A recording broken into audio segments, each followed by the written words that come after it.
Hello সবাইকে, আশা করি সবাই ভালো আছেন। আজকের এই ভিডিওতে আমরা ফ্রিল্যান্সিং নিয়ে যা কিছু জানার আছে পুরো পৃথিবীতে সব কিছু জানার চেষ্টা করব। ফ্রিল্যান্সিং কিভাবে করে, ফ্রিল্যান্সিং করে কিভাবে মাসে 5-10 হাজার ডলার আয় করা যেতে পারে, ফ্রিল্যান্সিং শুরু করবো কেমনে, কোথায় যাব, কাজ পাবো কেমনে, কে কাজ দিবে, কেন কাজ দিবে, ফ্রিল্যান্সিং কী জিনিস, করে কি হবে, না করলে কি হবে, লাভ কি, ক্ষতি কি, মোটামুটিভাবে যা কিছু জানার আছে ফ্রিল্যান্সিংয়ের ব্যাপারে সব কিছু আমরা জানার চেষ্টা করবো এই একটা ভিডিওতে। ভিডিওটা একটু বড় হবে কারণ আমি নিচে টাইম স্ট্যাম্প দিয়ে দেবো যারা ইউটিউবে দেখবেন তাদের জন্য। যারা ইউটিউবে দেখছেন না তারা টাইম স্ট্যাম্প ব্যবহার করতে পারবেন না, কিছু করার নাই। আপনারা একটু টেনে টেনে কষ্ট করে অন্য যেখানেই দেখছেন, ফেসবুকে দেখছেন হয়তো, সেখানে আপনারা একটু কষ্ট করে টেনে টেনে দেখবেন। ভিডিওটা যদি মনে হয় আপনাদের উপকারে এসেছে, ভিডিওটা পুরোটা দেখার পরেই তো আসলে বুঝবেন উপকারে এসেছে নাকি, বাট যদি মনে হয় উপকারে এসেছে অবশ্যই চেষ্টা করবেন ভিডিওটা শেয়ার করতে আপনার বন্ধুদের সাথে বা আপনার ফ্রেন্ড লিস্টের মানুষজনদের সাথে। তার কারণ ফ্রিল্যান্সিংয়ের ব্যাপারে আনফর্চুনেটলি 10 বছর 15 বছর ফ্রিল্যান্সিংয়ের দুনিয়ায় বাংলাদেশের প্রবেশের পরেও অনেক ধরনের মিসকনসেপশন আছে, অনেক ধরনের ভুল ধারণা আছে এবং এই কারণে ফ্রিল্যান্সিং বিষয়ে অনেক ধান্দাবাজিও হয়। চলেন শুরু করি ভিডিওটা। ফ্রিল্যান্সিং শিখতে হলে অবশ্যই ভালো গিটার বাজাতে পারতে হবে। যে ভালো গিটার বাজাতে পারে না সে কখনোই ভালো ফ্রিল্যান্সার হতে পারে না, ইটস আ ফ্যাক্ট। ফ্রিল্যান্সিং কী জিনিস এটা আমরা সবাই জানি তো, তাই না? যারা জানেন না তাদেরকে আমি একদম সহজ করে বোঝাই দিচ্ছি। ফ্রিল্যান্সিং বোঝা কোনো জটিল ব্যাপার না। আপনি একটা জিনিস চিন্তা করেন, বাংলাদেশকে কেন গার্মেন্টস শিল্পে এত উন্নত বলা হয়? এটা বলার কারণ হলো বাংলাদেশে খুব কম দামে গার্মেন্টস বানায় বাংলাদেশ এক্সপোর্ট করতে পারে। গার্মেন্টস বলতে আমি জামা কাপড় বোঝাচ্ছি। সো ধরেন কথার কথা, এই যে জামাটা আমি পরে আছি, এই জামাটার গায়ে বিড়ালের লোম লেগে আছে। এখন এই জামাটা আমি H&M থেকে কিনেছিলাম, আমার হয়তো 15 ইউরো খরচ হয়েছিল জামাটা কিনতে।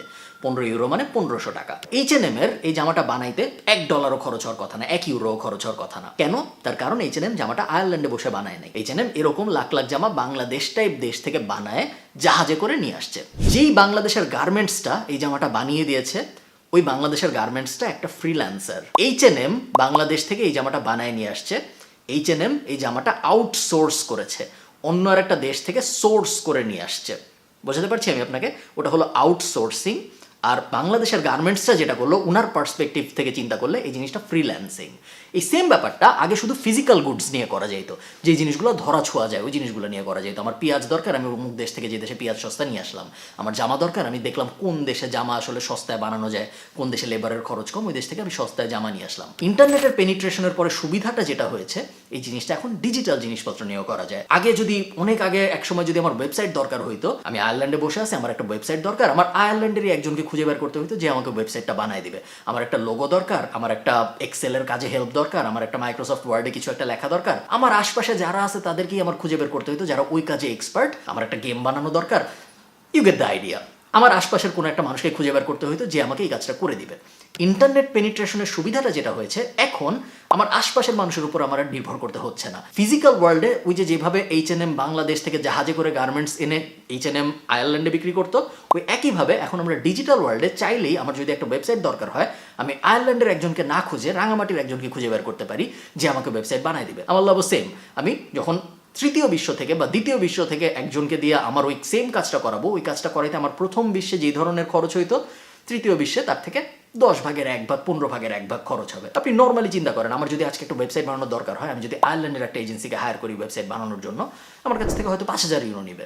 কিন্তু এই সেম ওয়েবসাইট আমি যদি একটা ইন্ডিয়ান কোম্পানিকে হায়ার করি বা আমি যদি একটা বাংলাদেশি কোম্পানিকে হায়ার করি, তাহলে হয়তো আমি 1000 ইউরোতে ওটা করায় ফেলতে পারবো। এই ব্যাপারটা ওই যে বাংলাদেশের যে লোকটা আমাকে করে দিচ্ছে সেম ওয়েবসাইটটা, ওই বাংলাদেশি লোকটা ফ্রিল্যান্সার, আর আমি এই ক্ষেত্রে আউটসোর্স করতেছি ওয়েবসাইটটা। বোঝা গেছে ফ্রিল্যান্সিং কি জিনিস এবং আউটসোর্সিং কি জিনিস? চলুন আমরা কম্পিউটারে যাই, আমাদের আরও অনেক কিছু দেখতে হবে। ওর নাম মাকলু, তবে ওকে ওর ফলোয়াররা অনেক সময় ফ্রিল্যান্সার মাকলুও বলে এবং আরও অনেকে ওকে মাকলু স্যার বলেও সম্বোধন করে। ওর সামনের বইমেলায় একটা বই বের হবে, আমি অবশ্যই রেকমেন্ড করবো বইটা কিনবেন এবং রকমারি.com 5 স্টার রেটিং দিবেন এই বইটাকে। ঠিক আছে মাকলু, সবাইকে বাই বলো, সবাই ফ্রিল্যান্সার হতে চায়। তো আপনার মনে হয়তো প্রশ্ন আসছে যে ভাই আমি সবই বুঝলাম, কিন্তু আমি ক্লায়েন্ট কিভাবে পাবো আসলে? ধরেন আমার একটা স্কিল আছে, আমি লোগো বানাইতে পারি, আমি ওয়েবসাইট বানাইতে পারি, আমি কোডিং করতে পারি, আমি অ্যানিমেশনের কাজ জানি, আমি ভিডিও এডিট করতে পারি। স্কিলের তো কোনো শেষ নাই, বাট আমার এই স্কিল অনুযায়ী ক্লায়েন্ট আমি কিভাবে খুঁজে পাবো? গার্মেন্টসের জন্য তো সহজ, গার্মেন্টস একটা বড় জিনিস। গার্মেন্টস হয়তো H&Mকে ফোন দিয়ে বলছে যে H&M তোমার কি জামা দরকার, আমরা জামা দিতে পারবো। গার্মেন্টস হয়তো ফোন দিয়ে বলতে পারছে, বাট পুরা দুনিয়ায় একটা মানুষের কার কোন কাজ লাগবে, সেই কাজের স্কিল আমার আছে নাকি, এই সব কিছু আমি কিভাবে খুঁজে পাবো? এই জিনিসটা বোঝার জন্য আমাদের মার্কেট প্লেসের আইডিয়াটা বুঝতে হবে। মার্কেট প্লেস হলো এমন একটা জায়গা, আপনারা ফ্রিল্যান্সিং এর দুনিয়ায় মার্কেট প্লেস ওয়ার্ডটা অনেক বেশি খুঁজে পাবেন। মার্কেট প্লেস হলো এমন একটা জায়গা যেখানে ক্লায়েন্টরা বা পোটেনশিয়াল ক্লায়েন্টরা তাদের যে ধরনের কাজ লাগবে ওই ধরনের কাজের কথা বলে পোস্ট করে জব, এবং ওই জব পোস্টগুলো আপনি দেখতে পারবেন। ওই জব পোস্টগুলো দেখে দেখে আপনার যে জবগুলো মনে হয় আপনি করতে পারবেন ওই জবগুলো আপনি বিড করতে পারবেন। এই ওয়ার্ডগুলো আমাদের একটু বুঝতে হবে, এগুলো মার্কেট প্লেস, এগুলো ফ্রিল্যান্সিং এর সাথে জড়িত জিনিসপত্র। বিড বলা হয় কেন আমি ঠিক জানি না, বিড একটা নিলামের শব্দ, বাট বিড করা বলতে আসলে ফ্রিল্যান্সিং এর দুনিয়ায় বোঝায় অ্যাপ্লাই করা। সো মার্কেট প্লেস থাকবে, মার্কেট প্লেসে বায়াররা আসবে, মার্কেট প্লেসে ফ্রিল্যান্সাররাও সাইন আপ করবে, এবং তারপরে ওই মার্কেট প্লেসে বায়াররা জব পোস্ট করবে। জব পোস্ট করার পরে সেই জবগুলোর মধ্যে থেকে আপনার যদি মনে হয় এই জবগুলোর মধ্যে এই জবটা আমি পারি, তখন আপনি ওই জবে অ্যাপ্লাই করবেন। অ্যাপ্লাই যখন আপনি করবেন তখন ওই অ্যাপ্লিকেশনের ভিতরে আপনি বর্ণনা করবেন যে কেন আমি পারি, নর্মাল জব অ্যাপ্লাই করার মতো একটা ব্যাপার। এবং তারপরে আপনি যদি সিলেক্টেড হন তাহলে ওই বায়ার মার্কেট প্লেসটাকে টাকা দিবে এবং আপনাকে কাজ শুরু করতে বলবে। আপনাকে কিন্তু টাকা দিবে না বেশিরভাগ ক্ষেত্রে, কখনো কখনো আপনাকে কিছু অ্যাডভান্স দিতেও পারে, বাট বেশিরভাগ ক্ষেত্রে কমনলি যেটা হয় সেটা হলো বায়ারটা মার্কেট প্লেসটাকে টাকা দেয়, তারপর আপনি কাজ শুরু করবেন। আপনার কাজ যখন শেষ হবে আপনি বায়ারকে কাজ জমা দিবেন, তখন মার্কেট প্লেস টাকাটা রিলিজ করে আপনাকে দিবে। সো আমি যদি আমার স্ক্রিনটা আপনাদের দেখাই, আপনারা দেখতে পাচ্ছেন এখানে আমার স্ক্রিন। এটা হলো upwork.com, আর্গুয়েবলি ফ্রিল্যান্সারদের জন্য সবচেয়ে বড় মার্কেট প্লেসের নাম upwork.com। আপনারা আমার প্রোফাইল দেখতে পাচ্ছেন, এখানে দেখতে পাচ্ছেন $30,000 আয় করেছি আমি এবছর। আমি যদি মাই জবস, আপনারা এখানে আমার পুরো জব হিস্ট্রি দেখতে পারবেন, আমার সব কাজকর্মের হিস্ট্রি, কোন কাজ কীরকম করেছি, কাজের রেটিং টেটিং সব কিছু দেখতে পারবেন, পুরো জিনিসটাই পাবলিক। এখানে আমি আরেকটা ব্যাপার বলে রাখি, আপনি যদি কারো কাছ থেকে ফ্রিল্যান্সিং শিখেন এবং সে যদি আপনাকে এরকম কিছু দেখাইতে না পারে, তার মানে হলো সে আসলে নিজে ফ্রিল্যান্সিং করে খুব ভালো করতে পারে নাই জীবনে, এবং নিজে যে ফ্রিল্যান্সিং করে খুব ভালো করতে পারে নাই তার কাছ থেকে আসলেও ফ্রিল্যান্সিং শেখা উচিত নাকি এটা নিয়ে আপনার একটু ভাবা উচিত। আমার মতে উচিত না। আমি যদি মাই জবসে যে আপনি দেখবেন এখানে আমি একটু আগে যখন লগ ইন করেছি তখন আমি খেয়াল করেছি, আগে দেখি নেই, আমার এখানে $19,000 মতো এখনও আছে যেটা আমি উঠাই নাই, এটা অনেকদিন ধরে এখানে আছে। তার কারণ যদিও এখন আর আমি ফ্রিল্যান্সিং করি না, কিন্তু আমার অনেকগুলো পুরানো ক্লায়েন্ট আছে যাদের আমি এখনও রেগুলারলি আপওয়ার্কেই বিল করি। এদেরকে আমি ক্লায়েন্ট পেয়েছি যখন আমি ফ্রিল্যান্সার ছিলাম ওই সময়, এবং এখনও গত 3-4-5 বছর ধরে আমি তাদের সাথে কাজ করে যাচ্ছি। এবং যেহেতু তাদের সাথে আমার পরিচয় আপওয়ার্কে, আমি এখনও তাদেরকে প্রত্যেক সপ্তাহে প্রত্যেক মাসে আপওয়ার্কেই বিল পাঠাই, এবং তারপরে তারা আপওয়ার্কেই আমাকে টাকা দেয়। তো এটা হলো একটা মার্কেট প্লেসের উদাহরণ। এটা একটা general market place. General market place মানে হলো এই মার্কেট প্লেসে সব ধরনের কাজ পাওয়া যায়। আমি যদি google.com-এ যাই এবং আমি যদি আপওয়ার্ক স্কিল লিস্ট লিখে গুগল করি এবং তারপরে এই যে hire top freelancers by category, এটা যদি আমি ওপেন করি upwork.com/hire, আপনি দেখতে পারবেন এইখানে হাজার হাজার স্কিলের লিস্ট দেয়া আছে, যেই সব স্কিলের ওপরে আপওয়ার্কে জব আছে। সো কথার কথা 2D অ্যানিমেশনের ওপর জব আছে, 3D অ্যানিমেশনের ওপর জব আছে। আপনি ক্যাটাগরি চেঞ্জ করলে আরও অনেক অপশন দেখতে পারবেন, লিগাল অ্যাডভাইজার, ইন্টারন্যাশনাল ট্যাক্স, লিস্টের কোনো শেষ নেই। হাবি যাবি হাজার হাজার রকমের কাজ আপওয়ার্কে আছে। আপওয়ার্ক একটা জেনারেল মার্কেট প্লেস যেখানে সব ধরনের কাজের জন্য ক্লায়েন্টরা ফ্রিল্যান্সার খুঁজে পেতে পারে, এবং আপনি যদি এই হাজার হাজার লিস্টের মধ্যে কোনো কাজের ব্যাপারে একজন এক্সপার্ট হন এবং আপনি যদি আপওয়ার্কে একটা প্রোফাইল খোলেন, তারপরে আপনি যখন এখান থেকে ফাইন্ড ওয়ার্কে চাপ দিবেন তখন আপনি কাজের লিস্ট দেখতে পারবেন যে কাজগুলো ক্লায়েন্টরা পোস্ট করেছে, এবং তখন আপনি ওই কাজগুলো বিড করতে পারবেন বা অ্যাপ্লাই করতে পারবেন, এবং তারপরে যখন আপনার অ্যাপ্লিকেশনটা অ্যাকসেপ্টেড হবে তখন আপনি কাজ শুরু করতে পারবেন। এবং পুরো প্রসেসটার মধ্যে আপওয়ার্ক একটা মিডিয়া হিসেবে কাজ করবে, আপনার মধ্যসত্ত্বা হিসেবে কাজ করবে। এবং আপওয়ার্ক এই ব্যাপারটা নিশ্চিত, যেহেতু আপনি ক্লায়েন্টকে চিনেন না, ক্লায়েন্ট আপনাকে চিনেন না, সো আপনার এটা নিশ্চিত করতে হবে যে ক্লায়েন্ট আপনাকে আসলেও টাকা দিবে কাজের পরে, আবার ক্লায়েন্টেরও এটা নিশ্চিত করতে হবে যে আমি আসলে কাজ পাবো টাকা দিলে। ওইসব কারণে আপওয়ার্ক একটা মিডলম্যান হিসেবে কাজ করে। এই মিডলম্যান হিসেবে কাজ করার জন্য আপওয়ার্ক প্রত্যেকটা প্রজেক্টের 20% নিয়ে নেয়। আমি এখানে আপওয়ার্ককে এক্সাম্পল হিসেবে দেখাচ্ছি, তার কারণ আমি সবসময় আপওয়ার্ক ব্যবহার করেছি, বাট তার মানে এই না যে আপনারও আপওয়ার্ক ব্যবহার করতে হবে। ডিপেন্ডিং অন আপনার স্কিল কি, অনেক ধরনের ফ্রিল্যান্সিং প্ল্যাটফর্ম আছে, আরও কিছু জনপ্রিয় আছে, তার মধ্যে একটার নাম আপনারা অনেকেই শুনবেন, এটার নাম হলো fiverr.com। fiverr.com বেশ জনপ্রিয় বাংলাদেশের মানুষের মধ্যে। আরেকটা আছে যেটার নাম হলো peopleperhour.com। peopleperhour আমি ছোটবেলায় কাজ করেছিলাম, আমার মনে আছে, এটাও বেশ জনপ্রিয়। আরেকটা আছে নাম হলো guru.com। এটা আসলে অত জনপ্রিয় না, বাট এটাও আমার মনে আছে, আমি ছোটবেলায় বই লেখার কাজ করে বেশ ভালোই আয় রোজগার করেছিলাম। আরেকটা আছে বেশ জনপ্রিয় যেটার নাম freelancer.com। একসময় অনেক জনপ্রিয় ছিল এটা, বাট এটার পপুলারিটি এখন আস্তে আস্তে ঘাটতির দিকে। এগুলো জাস্ট কতগুলো, এগুলো সব কমন মার্কেট প্লেস, তার মানে হলো এগুলাও বিভিন্ন ধরনের কাজের জন্য আপনি ফ্রিল্যান্সারও খুঁজে পাবেন, বিভিন্ন ধরনের ধরনের কাজের জন্য আপনি ক্লায়েন্টও খুঁজে পাবেন। এছাড়াও স্পেশালাইজড মার্কেট প্লেস আছে, শুধু প্রোগ্রামারদের জন্য মার্কেট প্লেস আছে, শুধু ডিজাইনারদের জন্য মার্কেট প্লেস আছে, শুধু ক্যারেক্টার ডিজাইনারদের জন্য মার্কেট প্লেস আছে, শুধু অ্যানিমেশন যারা বানায় তাদের জন্য মার্কেট প্লেস আছে, শুধু রাইটার যারা তাদের জন্য আলাদা মার্কেট প্লেস আছে। ওগুলো হলো স্পেশালাইজড মার্কেট প্লেস। আপনি যদি নতুন হন, আমার রেকমেন্ডেশন হবে আপনি জেনারেলাইজড মার্কেট প্লেসগুলোতেই থাকেন। জেনারেলাইজড মার্কেট প্লেসগুলোতে কাজ পাওয়া একটু কম্পারেটিভলি সহজ, এবং জেনারেলাইজড মার্কেট প্লেসগুলোতে কাজের ভলিউমও বেশি, মানে অনেক ক্লায়েন্ট প্রতিদিনই হাজার হাজার লাখ লাখ কাজ পোস্ট করে এখানে। তো ফ্রিল্যান্সিং কি জিনিস এটা আমরা জানলাম, মার্কেট প্লেস কি জিনিস এটা আমরা জানলাম, মার্কেট প্লেসে কিভাবে ক্লায়েন্ট এবং ফ্রিল্যান্সার একে অন্যকে খুঁজে নেয়, মার্কেট প্লেস কিভাবে ইন্টারমিডিয়ারি বা মধ্য মানব হিসেবে কাজ করে যেন ক্লায়েন্টের টাকাও লস না হয়, আবার আপনিও যেন কাজ দিয়ে টাকা পান, ওসব ব্যাপারে আমরা এখন আইডিয়া পেয়ে গিয়েছি। এখন আমাদের অ্যাকচুয়াল নিটিগ্রিটি ডিটেইলে যেতে হবে যে আমি আসলে শিখবোটা কি, আমি ফ্রিল্যান্সার হব কিভাবে। ওই ব্যাপারটা জানার জন্য আমাদের স্ক্রিনে যেতে হবে। চলেন যাওয়া যাক। আচ্ছা, আমি একটা ব্যাপার আপনাদের বলে রাখি স্ক্রিনে যাওয়ার আগে, সেটা হলো ফ্রিল্যান্সিং করা মানে কিন্তু বিভিন্ন মার্কেট প্লেসে যে অ্যাকাউন্ট খুলে ফেলা না। আপনারা হয়তো জানেন অ্যাকাউন্ট খোলার দিক থেকে হিসাব করলে বাংলাদেশ ফ্রিল্যান্সার হিসেবে পৃথিবীতে সেকেন্ড। সো ফ্রিল্যান্সারের সংখ্যার দিক থেকে বাংলাদেশ পৃথিবীতে দ্বিতীয়। এটা বলে আপনি দেখবেন বিভিন্ন সরকারের উচ্চ মহল বা বিভিন্ন বড় বড় ফ্রিল্যান্সাররা অনেক সময় বাহবা পাওয়ার চেষ্টা করে যে দেখো বাংলাদেশ এখন ফ্রিল্যান্সারের পৃথিবীতে দ্বিতীয়, কিন্তু এরা আসলে ফ্রিল্যান্সারের সংখ্যার দিক থেকে দ্বিতীয়। এখন আপনি বাংলাদেশে মানুষ বেশি, যেহেতু বাংলাদেশে অনেক মানুষ, আমরা মোটামুটি যে কোনো জায়গায় সংখ্যার দিক থেকে অনেক উপরে থাকি। আপনি ইউটিউব চ্যানেলের দিক থেকে বাংলাদেশে অনেক ইউটিউব চ্যানেল, ফেসবুক অ্যাকাউন্টের দিক থেকে বাংলাদেশ হয়তো টপ 10-এ থাকবে, জিমেইল অ্যাকাউন্ট খোলার দিক থেকে বাংলাদেশ হয়তো টপ 5-এ থাকবে। এগুলো তো কোনো স্কিলের মধ্যে পড়ে না, যে দেশে মানুষ বেশি ওই দেশে অ্যাকাউন্ট বেশি হবেই। সো অনেকে ভাবে কি যে ফ্রিল্যান্সিং করার মূল উপায়টা বা ফ্রিল্যান্সিং করতে যে আমরা যে পারতেছি না ফ্রিল্যান্সিং করতে, তার কারণ আমাদের মার্কেট প্লেসে অ্যাকাউন্ট নেই। এটা একদমই সত্য কথা না। মার্কেট প্লেস আপনার তখনই কাজে আসবে যখন আপনার স্কিল আছে। যদি আপনার স্কিল না থাকে, আপনি হাজার হাজার লাখ লাখ মার্কেট প্লেসে যে অ্যাকাউন্ট খুলে রাখলে, এরকম upwork.com-এর মতো লাখ লাখ জায়গায় যে অ্যাকাউন্ট খুলে রাখলে আপনার কোনো লাভ নাই।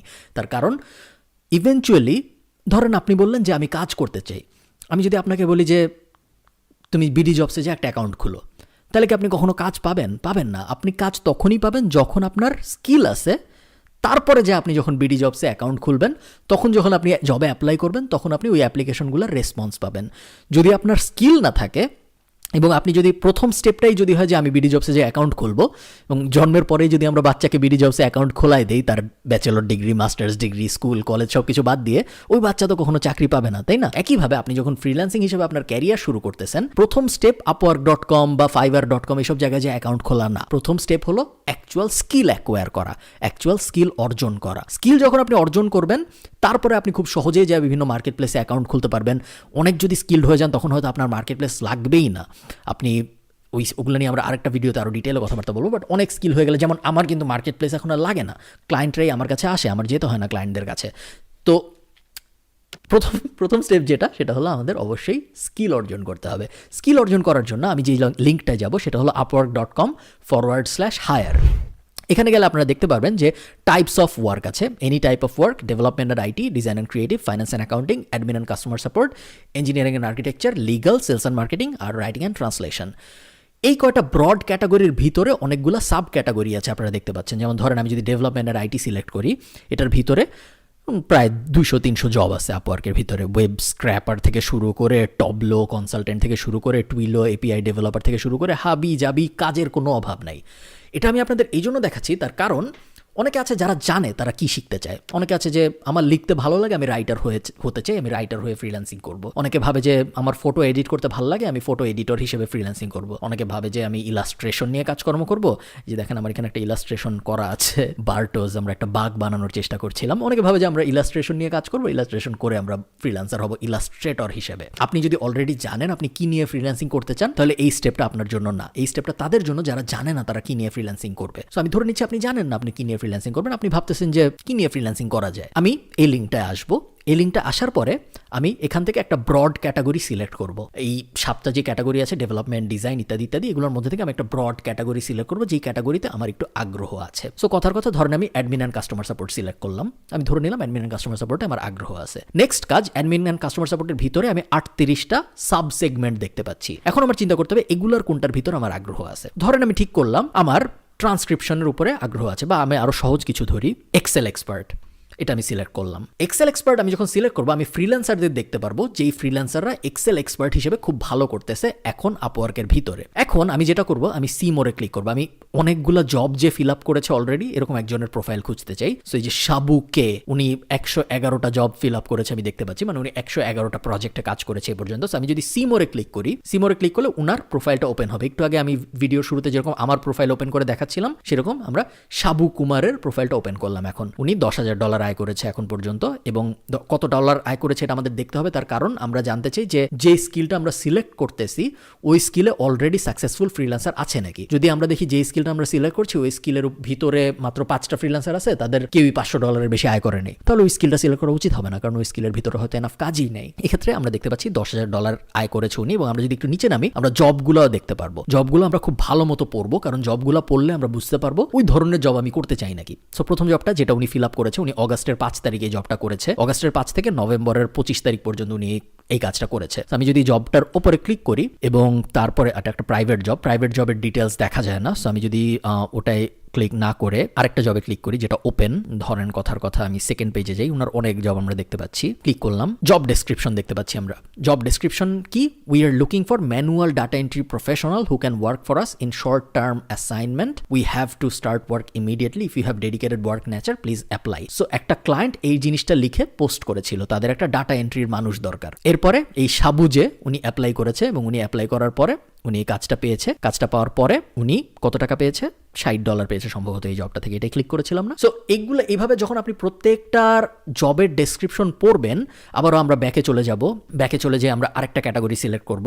আরেকটা ক্যাটাগরি সিলেক্ট করে আবার ওখান থেকে ফ্রিল্যান্সার সিলেক্ট করব। ফ্রিল্যান্সার সিলেক্ট করে ওই ফ্রিল্যান্সার কি কি জব করেছে ওই জবগুলোর ডেসক্রিপশন পড়বো। এই পুরো প্রসেসটা আমরা যখন বারবার রিপিট করতে থাকবো তখন আমরা খুব সহজে না, আপনার হয়তো 7 থেকে 10 দিন লেগে যাবে, বাট ইভেনচুয়ালি আমরা বুঝে যাব যে আমরা কোন ক্যাটাগরিতে কোন স্কিলের আন্ডারে কাজ করতে চাই, কোন স্কিলটা আমরা আসলে শিখতে চাই। ওটা যখন আমরা সিলেক্ট করে ফেলতে পারবো যে কোন স্কিল আমরা শিখতে চাই, তারপরেই আমরা অ্যাকচুয়ালি নেক্সট স্টেপে মুভ করতে পারবো, যেটা হলো সেই স্কিলটা অ্যাকচুয়ালি শেখা। আমাদের কিন্তু এখনো আপওয়ার্ক বা এরকম কোনো মার্কেট প্লেসে অ্যাকাউন্ট খোলার কোনো দরকার নেই। আমরা এখনো স্কিলই শিখি নাই, আমরা এখনো স্কিল শেখার ফেজে আছি। আমরা মার্কেট প্লেসের ভিতরে গিয়েছি, আমরা মার্কেট প্লেসে রিসার্চ করছি, তার কারণ আমরা জিনিসটা টপ ডাউন স্টাইলে করতে চাই। আমরা আগে দেখতে চাই কি কি জবের ডিমান্ড আছে, তারপর ওখান থেকে ব্যাক ট্র্যাকে এসে ওই জিনিসগুলো শিখতে চাই। উল্টা না, অনেকে আছে আমরা আগে শিখি তারপর যাই দেখি আপওয়ার্কে ওই রিলেটেড কোনো কাজই নেই, তখন তো আমাদের পুরো শেখাটাই ওয়ার্থলেস হয়ে গেল, তাই না? তো আমরা উল্টাভাবে করবো, আমরা আগে আপওয়ার্কে যাব, বা আপওয়ার্কে যেতে হবে তা না, আপনি সেম কাজ ফাইবারে যেও করতে পারেন, যে কোনো মার্কেট প্লেসে যে আপনি করতে পারেন। দেখেন এই যে উপরে গ্রাফিক ডিজাইন, ডিজিটাল মার্কেটিং, বিভিন্ন ক্যাটাগরি আছে, ক্যাটাগরির ভিতরে সাব ক্যাটাগরি আছে। ওই সাব ক্যাটাগরির কোনো একটা যদি আপনি সিলেক্ট করেন তাহলে ওই সাব ক্যাটাগরির ভিতরে বিভিন্ন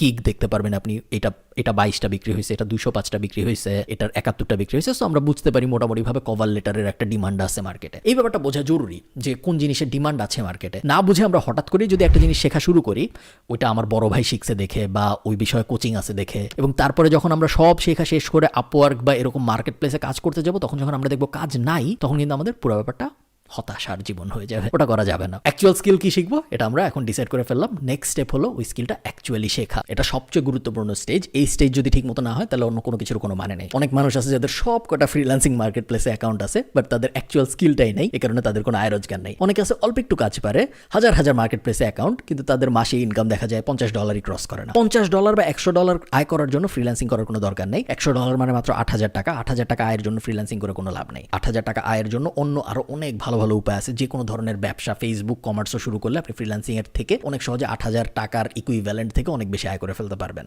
যাও, র্যান্ট শেষ করি। কোনো কিছু শেখার জন্য ফার্স্টেই আপনার যে কাজটা করতে হবে সেটা হলো আপনার নেইবারহুড এফেক্ট ফলো করতে হবে। নেইবারহুড এফেক্ট কি জিনিস? নেইবারহুড এফেক্টের মানে হলো আমরা যেখান থেকে ইনফরমেশন কনজিউম করি ওই জায়গায় আমরা যা শিখতে চাই তা আমরা অটোমেটিক্যালি প্লেস করে দিব, যেন নেক্সট টাইম আমরা যখন ওই জায়গায় যাব কনজিউম করতে কোনো কিছু, তখন আমরা যেন এই জিনিসটা ন্যাচারালি ওখানে পাই। আমি একটা এক্সাম্পল দিয়ে বলি, তাহলে আপনাদের বুঝতে খুব সুবিধা হবে। যেমন ধরেন আমি ঠিক করলাম আমি এক্সেলের কাজ শিখবো। এখন আমি যেটা করব, আমি ইউটিউবে যাব, কিছু আজাইরা চ্যানেল আনসাবস্ক্রাইব করব এবং এক্সেল রিলেটেড কিছু চ্যানেলে সাবস্ক্রাইব করব। এতে করে যেটা হবে, কালকে যখন আমি ইউটিউবে এমনিই মজা করতে যাব, এমনিই নর্মাল ভিডিও দেখতে যাব, তখন আমি কিছু এক্সেলের ভিডিও দেখতে পারবো আমার ইউটিউবের হোম পেজে। সো ন্যাচারালি যখন ওই জিনিসটা আমার চোখের সামনে আসতে থাকবে, তখন আস্তে আস্তে আমি ওই বিষয়ে ক্লিক করা শুরু করবো এবং জানা শুরু করবো। এটা কি বলে? Neighbourhood effect. এবং এই জিনিসটা আপনার শুধু ইউটিউবে করতে হবে তা না, আপনি ফেসবুকে যান, আজাইরা কিছু গ্রুপ থেকে লিভ নেন এবং তারপরে এক্সেল বিষয়ে কিছু গ্রুপে জয়েন করেন। এতে করে যেটা হবে, কালকে যখন আপনি ফেসবুকে লগ ইন করবেন, আপনি হয়তো লগ ইন করছেন আপনার বন্ধুর ছবিতে কমেন্ট করতে, কিন্তু ওই বন্ধুর ছবিতে কমেন্ট করার সময় উপরে বা নিচে আপনি দেখবেন যে কয়েকটা গ্রুপের পোস্ট, যে গ্রুপের টাইপের পোস্টগুলো ইম্পর্টেন্ট। সেম জিনিস আমরা রেডিটে করতে পারি, টুইটারে করতে পারি। আপনি যদি পডকাস্ট শোনেন তাহলে কিছু পডকাস্টে সাবস্ক্রাইব করেন, যে পডকাস্টগুলো আপনার স্কিলের ওপরে। আপনি যদি বই পড়েন তাহলে 10টা নর্মাল বই পড়লে 11 নম্বর বইটা হতে পারে আপনার স্কিলের ওপরে। এইভাবে আমরা আমাদের নেইবারহুডে, আমাদের আশপাশে আমরা যে স্কিল শিখতে চাই ওই স্কিলটা যেন ন্যাচারালি চলে আসে, এই ব্যাপারটা নিশ্চিত করব। এটা ফার্স্ট উপায়। সেকেন্ড উপায় কি? সেকেন্ড উপায় হলো আমাদের একটা অনলাইনে বা অফলাইনে কোর্স করতে হবে। খুব বেশি সাবধান থাকতে হবে, কারণ বেশিরভাগই ভুয়া কোর্স। বেশিরভাগ মানুষ কোর্স এজন্যই করায় কারণ তাদের আয়ের একমাত্র উপায় কোর্স ছাড়া তাদের অন্য কোনো আয়ের উপায় নেই। কেউ হয়তো অনেক আগে ফ্রিল্যান্সিং করে কখনো $50 আয় করছে, ওই $50 বেচে খেয়ে এসে কোর্স করাই যাচ্ছে। এরকম অনেক মানুষ আছে। অনেক মানুষ আছে যারা কখনো আয় করে নাই কিন্তু তারা কোর্স করায়। এবং সো খুব সাবধান থাকবে। বাংলাদেশের মার্কেটে এটা খুব বেশি হয়, বাট ইন্টারন্যাশনাল মার্কেটে এই জিনিসটা অনেক হয়। সো যেখান থেকে আপনি বাংলায় কোর্স করেন, ইংলিশে কোর্স করেন, সামনাসামনি করেন, অনলাইনে করেন, যেভাবেই করেন খুব সাবধানে থাকবেন। চেষ্টা করবেন আগে যারা করেছে তাদের কাছ থেকে রিভিউ নিতে, এমন কারো কাছ থেকে শিখতে যে অলরেডি জানে এবং সে যে জানে এটার প্রমাণ সে দিতে পারবে। সে যদি ফ্রিল্যান্সিং করে তাহলে তার ফ্রিল্যান্সিং প্রোফাইল আপনাকে দেখাতে পারবে। সে যদি আপনাকে ওয়েবসাইট বানানো শেখায় তাহলে সে আগে যে 500 ওয়েবসাইট বানাইছে ওই 500 ওয়েবসাইট আপনাকে দেখাতে পারবে। প্রুভ করতে পারবে এরকম মানুষের কাছ থেকে আপনি শিখবেন। যে প্রুভ করতে পারে না, শুধু কথার উপর ভিত্তি করে আপনি কারো কাছ থেকে কিছু শিখতে যাবেন না, গেলে ধোকা খাওয়ার চান্স অনেক বেশি। অনলাইনে শেখা উচিত নাকি অফলাইনে শেখা উচিত? এখন তো কোভিডের যুগ, এখন সবাই অনলাইনে শিখছে যখন আমি ভিডিওটা রেকর্ড করছি, বাট ইভেনচুয়ালি এটা আপনার ডিসাইড করতে হবে যে আপনি কি কোনো কিছু অনলাইনে ভালো শিখেন না আপনি কোনো কিছু অফলাইনে ভালো শেখেন। আমি যখন গিটার শিখি, আমি ঢাকা কলেজে যখন পড়ি তখনকার কথা বলছি, আমি গিটার শিখতে একদিন গিয়েছিলাম এবং একদিন 1 ঘন্টা আমি ওনার সামনে বসেছিলাম যে আমাকে গিটার শেখাচ্ছিল, এবং উনি আমাকে 6টা স্ট্রিংয়ে নর্মাল একটা ফিঙ্গারিং এক্সারসাইজ শেখাচ্ছিল। ওই একদিন যে আমি আর কখনো গিটার শিখতে যাইনি জীবনে, কিন্তু আমি কিন্তু গিটার ভালোই বাজাতে পারি, কারণ পুরো জিনিসটা আমি অনলাইনে শিখেছি। যদি আমি অনলাইনে না শিখে লাইভ গিটার শেখার চেষ্টা করতাম তাহলে আমার কখনো গিটার শেখা হইতো না, কারণ ওই সামনে যে 1 ঘন্টা বসে থেকে বোরিং একটা কাজ করতে হয় ওই জিনিস আমি কখনো করতে পারতাম না। অন দ্য আদার হ্যান্ড এমন মানুষ অনেক আছে যারা অফলাইনে গিটার শিখেছে এবং তুখোর গিটার বাজায়, খুব ভালো গিটার বাজাতে পারে, তাই না? অনলাইনে শিখেছে এরকম মানুষই হয়তো কম, অফলাইনে শিখেছে এরকম মানুষের সংখ্যা হয়তো বেশি। তো আপনার ডিসাইড করতে হবে যে আপনি কোনো জিনিস অনলাইনে ভালো শেখেন না অফলাইনে ভালো শেখেন। এটা আপনার জন্য কেউ বলে দিতে পারবে না। পুরো ব্যাপারটি আপনার নিজের প্রশ্ন করে ডিসাইড করতে হবে যে আমি আসলে কোন জিনিস অনলাইনে ভালো শিখি, আমি কি আসলে কোনো কিছু অনলাইনে ভালো শিখতে পারবো না অফলাইনে ভালো শিখতে পারবো। থার্ড যে উপায়, আমি যদি কোর্স করতেও না চাই সেক্ষেত্রে লাস্ট আমাদের ফাইনাল যে উপায় সেটা হলো আমি গুগল এবং ইউটিউব আমাদের বন্ধু বানিয়ে ওইসব জায়গায় ফ্রি রিসার্চ করা শুরু করবো। মোটামুটি দুনিয়ায় যা কিছু আছে, যত স্কিল আছে, যত কঠিন স্কিলই হোক, যদি রকেট বানানোর স্কিলও হয় তাও আপনি গুগলে ফ্রি পাবেন বা ইউটিউবে ফ্রি পাবেন। আপনার খালি কষ্ট করে রিসার্চ করতে হবে। বই পড়ে প্লাস গুগল প্লাস ইউটিউব, এই 3টার ব্যবহার করে আপনি মোটামুটিভাবে পৃথিবীতে যা শেখা সম্ভব সব কিছু শিখে ফেলতে পারেন। আপনি চিন্তা করেন, ইলন মাস্ক রকেট ইঞ্জিনিয়ার ছিল না, ও জাস্ট বই পড়ে এবং অন্যান্য ইঞ্জিনিয়ারদের ভিডিও দেখে এবং অন্যান্য ইঞ্জিনিয়ারদের কোয়েশ্চেন করে রকেট বানায় ফেলছে এবং সেই রকেট আকাশে পাঠায়ও দিছে স্পেস এক্স এর মাধ্যমে। Anything is possible free resource use করে। আপনার কোর্স করতেই হবে এমন জরুরি না, বাট কোর্স করলে যেটা হয় অনেক সময় স্টেপগুলো একটু সহজ হয়ে যায়। আবার এমন হতে পারে আপনি এমন কিছু একটা শেখার চেষ্টা করতেছেন যেই জিনিসের আসলে কোর্স নাই, তখন তো আপনার আসলে কোনো অপশনস থাকবে না। আপনার একমাত্র অপশনস তখন হবে ফ্রি রিসোর্সেস ব্যবহার করা। যেই বেস্ট আইডিয়া আসলে সবকটা মেথডই অল্প অল্প করে ব্যবহার করা, একটা কোর্স করা, ফ্রি রিসোর্সগুলো ব্যবহার করা, নেইবারহুড এফেক্ট তো দিতেই হবে, আমাদের নেইবারহুড এফেক্ট ছাড়া কখনোই হবে না। এবং এই 3টার বাইরে আপনার আগে ওই ইন্ডাস্ট্রিতে, যেই স্কিল ইন্ডাস্ট্রিতে আপনি কাজ করতে চাচ্ছেন, যেই স্কিল আপনি আগের স্টেজে সিলেক্ট করেছিলেন, ওই স্কিলের এমন কোনো মানুষের সন্ধান যদি আপনি পান, আপনি যেহেতু নেইবারহুডে আছেন এখন, তার মানে আপনি ওই সেম ফেসবুক গ্রুপগুলো আছেন, সেম ইউটিউব চ্যানেলগুলো আছেন, সেম রেডিট অ্যাকাউন্টগুলো আছেন, ওই মানুষগুলোকে জিজ্ঞেস করেন তারা কিভাবে শিখছে। জিজ্ঞেসও করতে হবে না, অনেক মানুষ ফ্রিতেই পোস্ট করে এইসব ব্যাপারে। আপনি যদি গুগল করেন how I become a graphic designer বা how I become an Excel specialist, এই ধরনের জিনিসপত্র যদি আপনি গুগল করেন, অনেক মানুষ তাদের অভিজ্ঞতা লিখে রেখেছে অনলাইনে আপনার পড়ার জন্য। ওগুলো যদি আপনি পড়েন, তারা কীভাবে শিখছে আপনি জানতে পারবেন, এবং তারা যেভাবে শিখছে আপনিও সেভাবে শিখতে পারবেন। তারা পারছে, আপনার না পারার কোনো কারণ নেই। লাস্ট যে ব্যাপারটা বলে আমি ভিডিওটা শেষ করবো সেটা হলো ফ্রিল্যান্সিং কিন্তু এক ধরনের চাকরি। অনেকে বলে যে আমি চাকরি করবো না, আমি ফ্রিল্যান্সার হব। চাকরি করা এবং ফ্রিল্যান্সার হওয়ার মধ্যে তেমন কোনো ডিফারেন্স নেই। একটা বড় ডিফারেন্স আছে, সেটা হলো চাকরি যখন আপনি করেন তখন আপনি একটা নির্দিষ্ট সময়ে চাকরি করেন, 9টা থেকে 5টা, 8টা থেকে 6টা, যেটাই আপনার সময় হোক, একটা নির্দিষ্ট সময়ে আপনি চাকরি করেন এবং আপনি একজনের চাকরি করেন, একটা কোম্পানির চাকরি করেন। আপনি যখন ফ্রিল্যান্সার তখন আপনার নির্দিষ্ট কোনো সময় নেই, অ্যাজ লং অ্যাজ আপনি কাজ ডেলিভারি দিতে পারছেন। আপনার কোন সময় আপনি ডেলিভারি দিচ্ছেন এটা খুব একটা জরুরি না, এবং আপনি একজনের কাজ করেন না, আপনি একই সাথে অনেক মানুষের কাজ করেন। আবার আমরা ভিডিওর শুরুর গার্মেন্টসের এক্সাম্পলটা ফেরত যাই। ওই যে গার্মেন্টস আমাদের, ধরেন কোথায় গার্মেন্টস থাকে, টঙ্গিতে বা যেখানে গার্মেন্টস থাকে, সেই গার্মেন্টসগুলো কিন্তু শুধু একটা কোম্পানির জন্য জামা বানায় না, সেই গার্মেন্টসরা অনেকগুলো কোম্পানির জন্য জামা বানায়, কারণ ওটা একটা ফ্রিল্যান্স গার্মেন্টস। একইভাবে আপনি যখন ফ্রিল্যান্সার, আপনি একসাথে অনেকগুলো ক্লায়েন্টের কাজ করবেন, এটা একটা ডিফারেন্স, বাট দিন শেষে ওটা কিন্তু এক ধরনের চাকরি। সো ফ্রিল্যান্সিং কখনো আপনার এন্ড গোল হওয়া উচিত না। ফ্রিল্যান্সিং একটা স্টার্টিং পয়েন্ট, বাট ইভেনচুয়ালি আপনার চিন্তা করতে হবে এই ফ্রিল্যান্সিং স্কিলটাকে আমি কিভাবে একটা ব্যবসায় রূপান্তর করতে পারবো। আমি এক্সেল স্পেশালিস্ট হিসেবে আমার ফ্রিল্যান্সিং ক্যারিয়ার শুরু করেছি, খুব ভালো কথা। এখন আমি এক্সেল কনসালটেন্সি বিষয়ক একটা ব্যবসা কিভাবে দাঁড় করাবো, এবং তারপরে ফ্রিল্যান্সিংয়ের মাধ্যমে আমি যেই ক্লায়েন্টগুলো পেয়েছি ওই ক্লায়েন্টগুলোকে কীভাবে আমি মার্কেট প্লেস থেকে বাইর করে নিয়ে এসে আমার এজেন্সির, আমার যে এক্সেল কনসালটেন্সি বিষয়ক আমার যে কোম্পানিটা আমি দাঁড় করালাম ওইটার ক্লায়েন্ট বানাতে পারবো। ফ্রিল্যান্সিং যদি আপনি করতে থাকেন, অনেকগুলো সমস্যা আপনার সারা জীবন ফেস করতে থাকতে হবে। সেটা হলো আপনি যখনই একটা জবে বিড করবেন বা অ্যাপ্লাই করবেন, আপনার সাথে আরও লাখ লাখ মানুষ অ্যাপ্লাই করবে। আপনি যখন বিডি জবসে বা আপনি যখন ইস্টার্ন ব্যাংক লিমিটেডে বা ব্র্যাক ব্যাংকে অ্যাপ্লাই করেন, আপনার সাথে শুধু বাংলাদেশি মানুষ অ্যাপ্লাই করে। বাট আপনি যখন একটা ফ্রিল্যান্সিংয়ে কোনো একটা জবে বিড করবেন বা অ্যাপ্লাই করবেন, আপনার সাথে পুরো পৃথিবীর ওই স্কিলড মানুষজন অ্যাপ্লাই করবে। সো কম্পিটিশন অনেক বড়। ওই কম্পিটিশনের মধ্যেই যদি আপনি বছরের পর বছর ফ্রিল্যান্সার হিসেবে থেকে যান, তাহলে আস্তে আস্তে আপনার ডিক্লাইন করা শুরু হবে এবং নতুন নতুন যারা আছে তারা রাইজ করা শুরু করবে। ওই জিনিস আপনি করতে চান না, ওই জিনিস করতে চাওয়ার কোনো কারণও নেই। এই কারণে যত তাড়াতাড়ি সম্ভব আপনার উচিত হবে ফ্রিল্যান্সার হিসেবে আপনার ক্যারিয়ার শুরু করতে, বাট ইভেনচুয়ালি ফ্রিল্যান্সিং থেকে বের হয়ে নিজের একটা কোম্পানি দাঁড় করায় ফেলতে। কোম্পানি কীভাবে দাঁড় করাইতে হবে, ফ্রিল্যান্সার থেকে মুভ করে কীভাবে এজেন্সি লাইফে চলে যেতে হবে, বা ফ্রিল্যান্সিং আমি যে স্কিলটা নিয়ে করতাম ওই স্কিলটাকেই কীভাবে আমি কনভার্ট করে একটা ব্যবসায় রূপান্তর করব, এই বিষয়ে আমি হয়তো অন্য কোনো একটা ভিডিওতে কথা বলবো। যদি আপনারা আসলেই চান আমাকে জানাবেন কমেন্টে। ভালো থাকেন সবাই। এই ভিডিওটা অনেক বড় হয়ে গিয়েছে, আমি দুঃখিত এই ভিডিওটা বড় হয়ে গেছে এই জন্য, বাট আশা করি আপনারা কিছু শিখতে পেরেছেন। ভালো থাকবেন, দেখা হবে পরের ভিডিওতে। টাটা।